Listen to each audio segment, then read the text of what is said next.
Parce que je me sens mieux. Et je te dis, il y a d'autres moteurs qui sont rentrés en ligne de compte.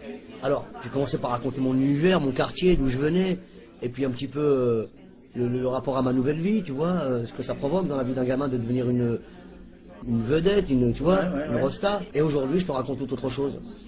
J'ai rencontré une femme incroyable, qui est française, sa famille catholique, la mienne est musulmane. On a eu un enfant, on l'a appelé Léon. Le bordel que c'était.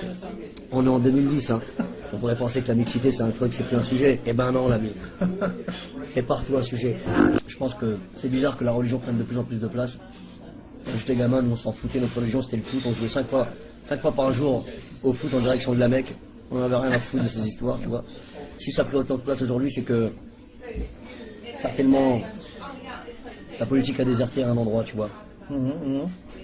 C'est pas normal que des gamins de 20 piges se retrouvent avec une barbe jusqu'à l'omoplate, des Stan Smith et une djellaba Lacoste, et qu'ils essaient de prôner la bonne parole. Les mecs, ils n'ont jamais lu le Coran de leur vie, tu vois. Mais s'ils se réfugient là-dedans, c'est qu'on les a pas considérés. Et d'ailleurs, s'ils se réfugient là-dedans, c'est que probablement les seuls qui leur ont parlé sont des religieux. Alors, j'ai pas la solution, mais il y a un truc qui me dérange là-dedans. La religion ne devrait pas prendre autant de place. Moi, je suis musulman, pratiquement, tu vois. Ouais, je suis musulman pratiquement, c'est ça que je te dis, tu vois. C'est un bon bourgogne, je te conseille. C'est un bon Bordeaux. Non, ça c'est un Bordeaux, ça, pardon, c'est un lagune. La lagune. Et ça, tu vois, ça typiquement, ça c'est un truc. C'est un très bon sujet. Je voulais écrire un truc sur le vin et sur le porc. J'ai écrit d'ailleurs un truc sur le porc avec le Jamel Comedy Club. Parce que ça, c'est un vrai bordel. Comment c'est possible qu'on nous interdise ce truc? C'est tellement incroyable le vin. Non, mais franchement. Et c'est une boisson qui existe depuis quoi, 3000 ans? Il y a une raison, hein. Tu vois? Bon, en tout cas, tout ça pour te dire que... Non, mais c'est intéressant ce que tu dis. Ça veut dire qu'il faut dépasser les commandements des religions quand ils sont plus valables, quoi. Écoute, oui. Je pense que le porc, il y avait un truc d'hygiène. Non, mais je pense qu'il faut évoluer. Il faut la faire évoluer tout le temps. Yes, l'ami. Merci, frérot. Il faut la faire évoluer tout le temps. Il faut évoluer comme on évolue nous. Tu vois, on ne sert plus du Minitel. Et pourtant, c'est une invention incroyable. Tu vois ce que je veux dire? On est plus sur 3615 ULA, là. On est sur autre chose, quoi. On peut aller sur plusieurs.fr. Ah ouais, mais tu vois... No, Islam is not terrorist religion, and the Muslims are not terrorists. Islam is not fanatic religion, and we are not fanatics. Islam is not extremist religion, and we are not extremists.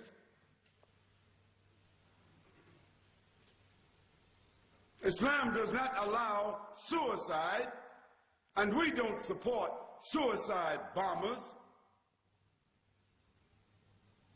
This is very clear, but this is not the issue. The issue is that Allah subhanahu wa ta'ala, He will repay the kuffar for what they say. And He has already said, they intend to blow out and extinguish the light of Allah subhanahu wa ta'ala by blowing with their mouths. So what is blowing with their mouths? It is slander. It is lying. It is the manufacturing of mistruths and misinformation. It is the dissemination of their media, which is global and thorough. Newspapers, magazines, cinema, radio, every way they are sending out their words, their images, their sounds. And this is what the law means by blowing with their mouths. And they're doing everything they can do to enter the hearts of Muslims, to paralyze them, to frighten them, to quiet them, and to tell the rest of the world, Islam and Muslims, they are filthy. They are devils. They are dirty. They are heathens. They want to kill you. They want to dominate the world. They are like vermin. They are like rats. And we have to be careful of them so that when they destroy the Muslim lands and enter the Muslim lands and rob and pillage the Muslims and rape The non-Muslims in those lands, they won't say anything because they will say they are just rats and they're just vermin and they're just terrorists and they are fanatics and we have to control them in some way. That's what they do it for. Now you can do what you want to do. The non-Muslim sitting here, you can be whatever you want to be. You can follow whatever you want to follow. You can call yourself whatever you want to call yourself. But I say to you that you have a choice to govern your life. You have a choice to make the right choice or the wrong choice. You have a right to submit. You have a right to determine. You have a right to say that I'm willing to follow the conditions. You have a right to do that. Or you can just say, I'm rebellious. I don't care. I'm going to do whatever I want to do. I'm going to live my life and I'm going to have fun. I'll tell you what living your life and having fun is going to lead you to. Today, the people that seem like they're having the greatest time, having all the fun, is these entertainers. These bling-bling people. Like Britney Spears and like Destiny's Child. You sisters know who I'm talking about. These little bling-bling whores. Now, she wasn't a bling-bling whore when she started out. She was a little girl with blonde hair, hopping around and skipping around. She was, at that time, innocent. Her mother and father was letting her dance and sing, and, you know, she got on the radio and the TV, and she got some awards, and she was still a virgin at 13. But by 15, she was a prostitute. And now, she's 19. She's 20. And she had prostituted herself in about 19 different countries. 19 years old. Can you imagine a young girl started out innocent at 13 years old, and she is the hero. She is the model. She is the poster child for all of these women, and she's nothing but a bling-bling whore. And all these other bling-bling criminals that our sons and daughters are wearing their shirts, wearing their coats, wearing their jackets, wearing their hats, Eminem, 50 Cent, wearing all their shirts. These are our heroes putting up their posters. What are they? They're bling-bling criminals, dope sellers, fornicators, liars, stealers, cursing God, cursing their parents, killing people, selling drugs. And these become our heroes. These movie stars, they become movie stars. They become television stars. Hip-hop, they call them. New generation. Hip-hop. They are going to be hipping and hopping.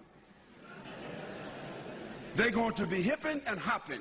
They're going to be snap, crackle, and popping in the hellfire.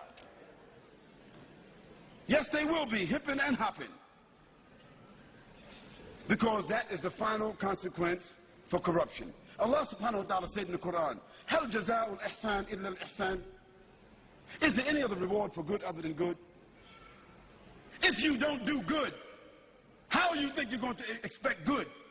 So as a result, Allah subhanahu wa ta'ala has shown us that all of these people who seem to be having fun, who have become the heroes, the television, the movie stars, the poster stars, the magazine stars, looking like they're all happy and proud and big homes and big money, so forth, they are the most miserable people. They die early. They are diseased. They live with despair. They wind up lonely and living in dark places. They are the most frustrated people, and when they die, they have no legacy whatsoever.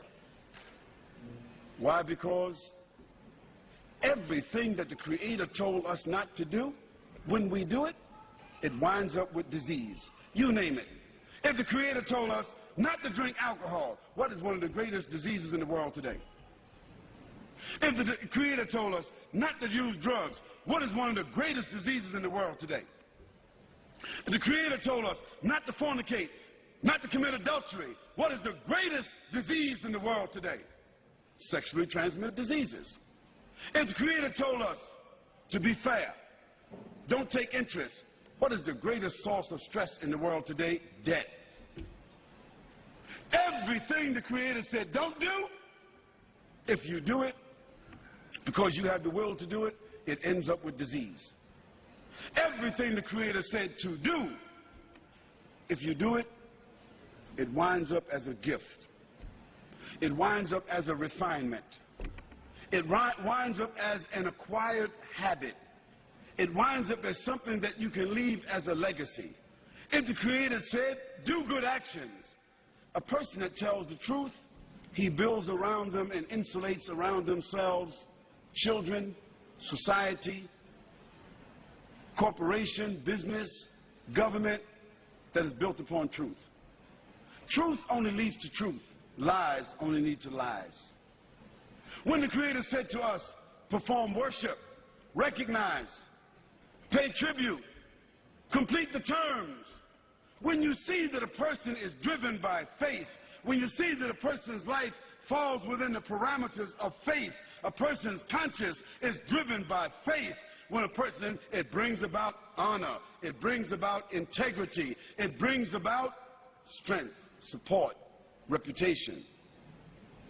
Today, as a result of the fact that the Creator has said to us, respect each other, we have no more family values.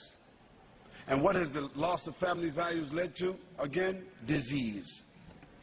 So the non-Muslim sitting here, I'm saying to you that you have a personal responsibility.